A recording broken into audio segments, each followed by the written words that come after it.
Ladies and gentlemen, gather around as we delve into a cataclysmic tale of greed, blindness, and one of the most spectacular financial breakdowns in recent history, encapsulated in Michael Lewis's riveting book, The Big Short.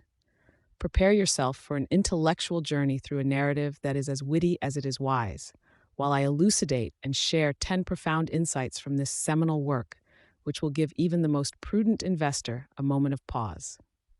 1. The genesis of a crisis. Our story begins with the birth of subprime mortgage bonds in the 1980s. Lewis spins the yarn of how these financial instruments were created to blend high risk loans into more stable ones, thereby concealing their inherent peril.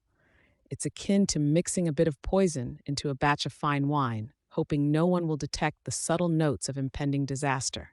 It's an eloquent reminder that complexity in finance often serves to obfuscate rather than clarify, allowing risk to hide in plain sight. 2. Character is destiny. Lewis introduces us to the eccentrics and misfits of the financial world who manage to see through the smokescreen. There's Steve Eisman, an outspoken hedge fund manager with a moral compass pointing towards justice. Michael Burry, a one-eyed doctor turned stock picker with a penchant for deep analysis, and a pair of young investors, Jamie Mai and Charlie Ledley, who operate a garage band hedge fund. Each is oddly equipped to understand the impending implosion, be it through sheer contrarianism, meticulous research, or serendipitous discovery. They remind us that in a world gone mad, the outsiders, not the establishment, are often the ones who grasp the truth. 3. The bubble to end all bubbles. As we dissect the mechanics of the mortgage bubble, we learn that it was inflated on a behemoth scale. Financial derivatives, known as credit default swaps, CDS, and collateral debt obligations, CDOs, functioned like a magnifying glass focusing the sun's rays onto an anthill, escalating the fire to an inferno. Lewis masterfully illustrates how these instruments, designed initially for risk management, transformed into a vehicle for reckless speculation. It was a bubble that grew so large it seemed to defy the laws of financial gravity, until, of course, it didn't. 4. The blindness of experts. Perhaps the most sobering insight from Lewis is that the supposed watchkeepers of the economy, rating agencies such as Moody's and Standard & Poor's, investment firms like Goldman Sachs and Merrill Lynch, and regulatory bodies like the SEC, were, in fact, blind as bats. Caught in a mix of self-interest, incompetence, and a herd mentality, they failed to see the looming iceberg, leading countless investors onto the Titanic sans lifeboats. Their inability to recognize risk was matched only by their reluctance to address it. 5.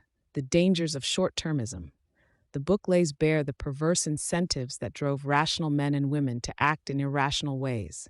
From CEOs chasing quarterly bonuses to salespeople peddling toxic loans for immediate gain, the financial system became savagely short-sighted. Lewis underscores this with irony and ire, prodding us to consider the insanity of letting the health of an entire economy hinge on the fickle winds of short-term profit. 6. Fallibility of the efficient market hypothesis. One glaring irony of The Big Short is that the protagonists bet against efficient market theory and won. This bedrock principle of finance posits that financial markets always reflect all known information about assets. Yet, here, information about the inherent risk of mortgage-backed securities was as opaque as a spy's motives in a John le Carré novel. This mispricing of risk allowed our quirky heroes to bet against the market consensus and reap staggering rewards as the only seers in a world of the blind. 7. The dark comedy of corporate speak. The Big Short shines in the way Lewis unpacks the doublespeak and lingo that became the sanitized and surreal language of the catastrophe. Subprime becomes a euphemism for loans doomed to fail, and tranches, the financial jargon for sliced and diced debt obligations, somehow sounds less hazardous than a heap of defaulted loans.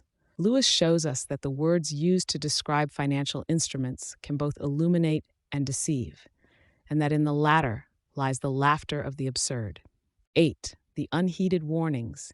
Like Cassandra of Troy, there were those who forecasted the doom but were dismissed or ignored. Burry's secret sauce was his scrupulous analysis of individual loans, which revealed the rot at the heart of the mortgage market, yet his prescient warnings were met with scorn and skepticism.